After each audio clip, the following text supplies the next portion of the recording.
जय श्री कृष्ण। राधे राधे। श्री कृष्ण गोविंद हरे मुरारे, हे नाथ नारायण वासुदेवाय। मित्रों, आज अपनी श्री सशिप्त स्कंद पुराण प्रभास खंड श्री द्वारका महात्म्य प्रारंभ।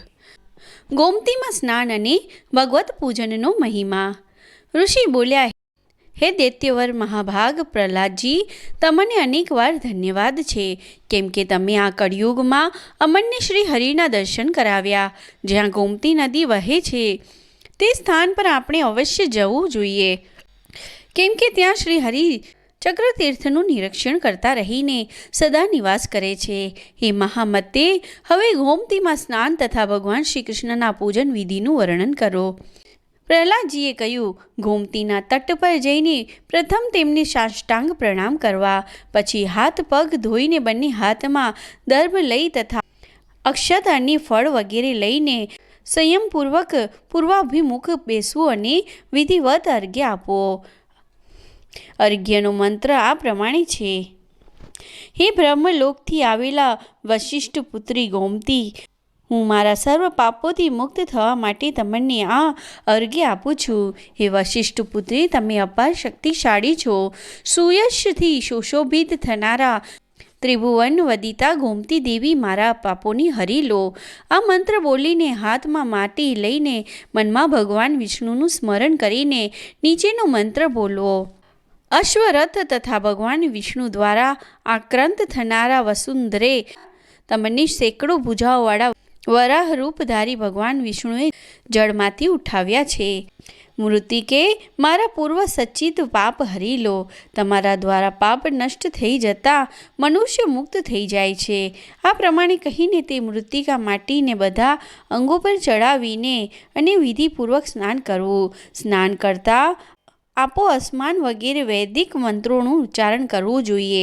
સૂર્યગ્રહણના સમયે કુરુક્ષેત્રમાં સ્નાન કરવાથી જે પુણ્ય થાય છે તે જ શ્રીકૃષ્ણની સમીપમાં ગોમતીમાં સ્નાન કરવાથી પ્રાપ્ત થાય છે। તેથી ઉત્તમ ભક્તિભાવથી ગોમતીમાં સ્નાન કરીને યથોચિત કર્મ કરવા જોઈએ। દેવતાઓ અને પિતૃઓનું તર્પણ કરવું, જે રૌરવ નરકમાં સ્થિત છે અથવા કિટ્ટ યોનિમાં પડ્યા પછી તે બધા પિતૃઓ ગોમતીનું જળ આપવાથી અવશ્ય મુક્ત થઈ જાય છે। અક્ષત અને દર્ભ વિના જ પણ ભાવના સાથે ગોમતીનું જળ અર્પણ કરવાથી ગયા શ્રાદ્ધનું ફળ મળી જાય છે।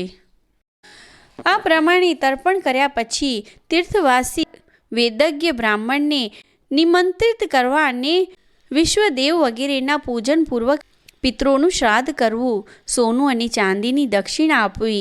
સોનાના શિંગડા અને ચાંદીની ખરીઓથી શણગારેલી રત્નમય પૂંછ અને તાંબાના પુષ્ટ ભાગવાળી દુધાળ અને વાછરા સાથેની ગાયની વસ્ત્ર અને આભૂષણો દ્વારા પૂજા કરીને ભગવાન વિષ્ણુને પ્રસન્ન કરવાના ઉદ્દેશથી સપ્તધાન્ય સહિત તે ગાયનું દાન કરવું। ત્યાર પછી બ્રાહ્મણોની સીમાની બહાર સુધી પહોંચાડીને જીતેન્દ્રિય તથા પવિત્ર પુરુષો, દિનજનો, અંધ વ્યક્તિઓ અને કૃપણોને પોતાની શક્તિ અનુસાર દાન આપવું। ગોમતી નદી, ગોમય સ્નાન, ગોદાન, ગોપીચંદ તથા ગોપીનાથના દર્શન આ 5 ગકાર દુર્લભ છે। તેથી મનુષ્યે ગોમતી કિનારે ગૌદાન અવશ્ય કરવું જોઈએ। આમ કરવાથી મનુષ્ય કૃતકૃત્ય થઈ જાય છે। જે પૂર્વ કર્મોના ફળથી સ્થાવર વૃક્ષ વગેરેની યોનિમાં ચાલ્યા ગયા છે એવા પિતૃકુળના હોય યા માતૃકુળના, તે બધા કળિયુગમાં ગોમતીના દર્શનથી મોક્ષ પામે છે। ગોમતીના તટ પર શ્રાદ્ધ કરવાથી અવશ્ય અશ્વમેઘ યજ્ઞનું ફળ મળે છે। પ્રયાગમાં ગંગા સ્નાન કરવાથી જે પુણ્ય થાય છે તે જ ફળ ગોમતી તટે શ્રાદ્ધ કરનાર પ્રાપ્ત કરી લે છે। તેના ત્રણેય કુળના પિતૃઓ વિષ્ણુલોકમાં જાય છે તથા સહસ્ત્ર જન્મોના સચિત પાપ નષ્ટ થઈ જાય છે। ગોમતીના દર્શનથી મન, વાણી અને ક્રિયા દ્વારા થયેલા બધા પાપ વિલીન થઈ જાય છે। ભયભીત પ્રાણીને અભયદાન આપવાથી મનુષ્યને જે પુણ્ય થાય છે તે જ પુણ્ય ગોમતીના જળમાં સ્નાન કરીને મળી જાય છે। એટલું જ નહીં, તે પિતૃક ઋણથી મુક્ત અને કૃતકૃત્ય થઈ જાય છે. મન, વાણી અને ક્રિયા દ્વારા કરેલા સમસ્ત પાપ ગોમતીના જળનો સંપર્ક થતાં જ નષ્ટ થઈ જાય છે. ગોમતીમાં સ્નાન કરનાર પુરુષ સુંદર મનમાળા, 4 ભુજા તથા દિવ્ય ગંધ અને અનુલેપનથી યુક્ત થઈને તે વિષ્ણુ ધામમાં જાય છે, જ્યાંથી પાછું આ સંસારમાં આવવાનું રહેતું નથી. જય શ્રી કૃષ્ણ. રાધે રાધે. હરિનંદન નંદ મુકુંદ હરિનારાયણ હરિ ઓમ. હરિનંદન નંદ મુકુંદ હરિનારાયણ હરિ ઓમ. હરિ કેશવ હરિ ગોવિંદ હરિનારાયણ હરિ ઓમ. હરિ કેશવ હરિ ગોવિંદ હરિનારાયણ હરિ ઓમ. હરિનંદન નંદ મુકુંદ હરિનારાયણ હરિ ઓમ. હરિનંદન નંદ મુકુંદ હરિનારાયણ હરિ ઓમ. જય શ્રી કૃષ્ણ. રાધે રાધે.